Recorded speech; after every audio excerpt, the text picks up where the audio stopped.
नमस्कार दोस्तों, natural health care में आपका स्वागत है। आज मैं जिस पौधे के बारे में बात करने जा रहा हूँ उसका नाम है चिरचिटा। चिरचिटा को जो है अपामार्ग भी बोलते हैं। इसको और भी कई भाषाओं में अलग अलग जगहों पे अलग अलग तरीके से बोला जाता है। यह एक चिरचिटा एक इस तरीके का पेड़ होता है जिसके उपयोग करने से हमारे शरीर की बहुत सी बीमारियों का निवारण होता है। दूसरा सबसे बड़ी चीज़ ये है कि यह एक ऐसा पौधा होता है जो आसानी से हमारे घरों के आसपास या फिर खेत में बहुत आराम से मिल जाता है और जो बहुत ही लाभदायक होता है। तो स्टार्ट करने से पहले चैनल को सब्सक्राइब कर दें, लाइक कर दें, बेल आइकन जरूर दबा दें ताकि आपको हमारी हर वीडियो की नोटिफिकेशन आपको मिलती रहे। साथ में हमारे चैनल को लाइक करें, सब्सक्राइब करें और चलते हैं अपने टॉपिक की तरफ। तो चिरचिटा एक जो पेड़ है वो अनेक बीमारियों का निवारण करता है, जैसे पाचन तंत्र से रिलेटेड। दूसरा दांत के दर्द के लिए बहुत ही लाभदायक है और बहुत ही अच्छा माना जाता है। साथ में मासिक धर्म में या फिर आपके लीवर इन्फेक्शन वगैरह में या फिर आपको चर्म रोग हो रखा है तो उसमें भी काफ़ी अच्छा फ़ायदेमंद है।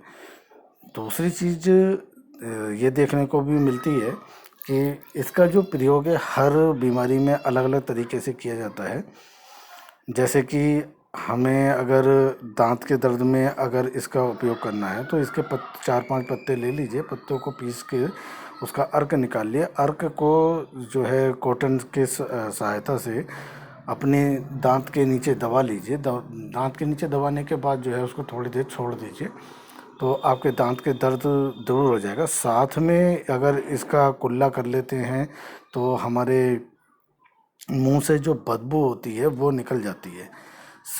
इसी तरह से अगर हम कंटिन्यूशन में इसका और भी चीज़ों में कई चीज़ों में उपयोग करते हैं, जैसे पाचन तंत्र है। पाचन तंत्र के लिए हम अगर इसका उपयोग करना चाहते हैं तो इसके पत्तों को पीस के इसका अर्क निकाल लीजिए। अर्क निकालने के बाद गर्म पानी के साथ उस अर्क को अगर पिया जाए तो हमारे जो लीवर इन्फेक्शन है या फिर कहीं और भी इन्फेक्शन है उसमें भी काफ़ी अच्छा इसको बेनिफिट मिलता है। साथ में लीवर इन्फेक्शन के साथ साथ कई और भी बीमारियों में यह है फ़ायदेमंद है।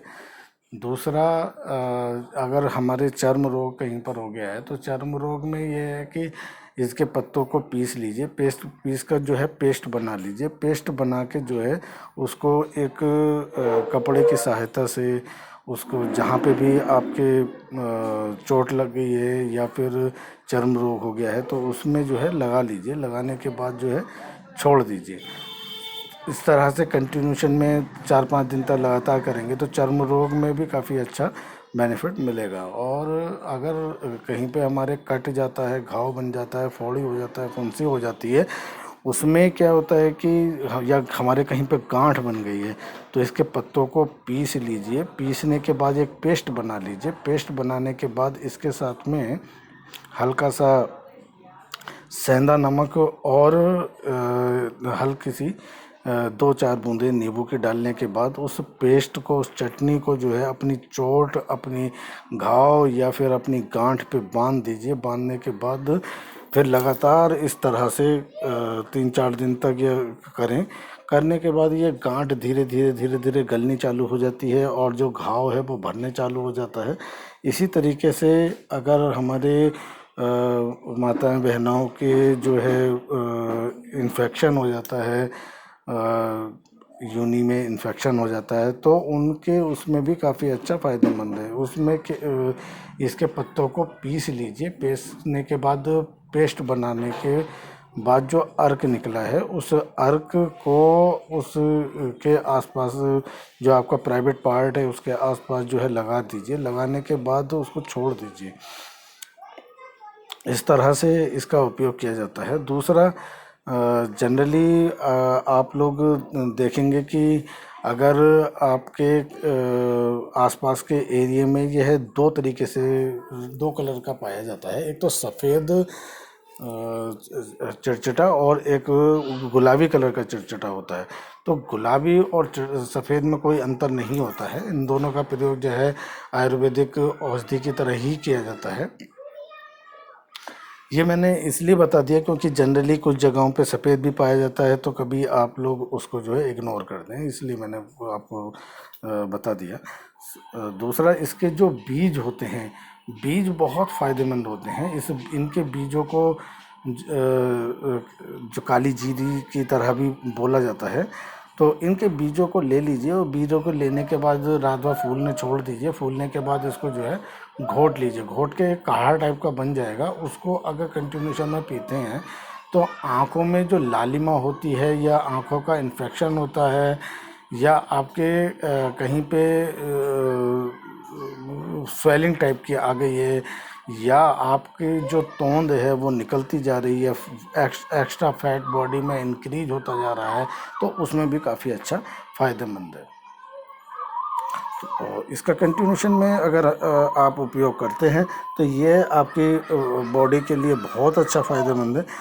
तो दूसरा, अगर हम जनरली देखते हैं कि इसका और भी किन किन बीमारियों में और प्रयोग किया जाता है, तो जब हमारे कहीं पे सूजन आ जाती है तो उसमें इसका जो है पत्तों का अगर हम पेस्ट बना लेते हैं, पेस्ट बनाने के बाद उसको अच्छी तरह से किसी कपड़े की, सूती कपड़े की सहायता से अगर हम बांध देते हैं तो कुछ दिनों बाद जो है सूजन आराम से निकल जाती है।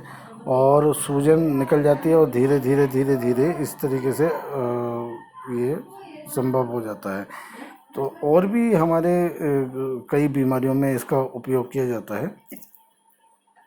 तो लगातार अपने पाचन तंत्र को और अन्य बीमारियों को सुधारने के लिए इसका उपयोग करते रहें। धन्यवाद। चैनल को अगर अच्छा लगता है तो चैनल को सब्सक्राइब करें, लाइक करें। धन्यवाद।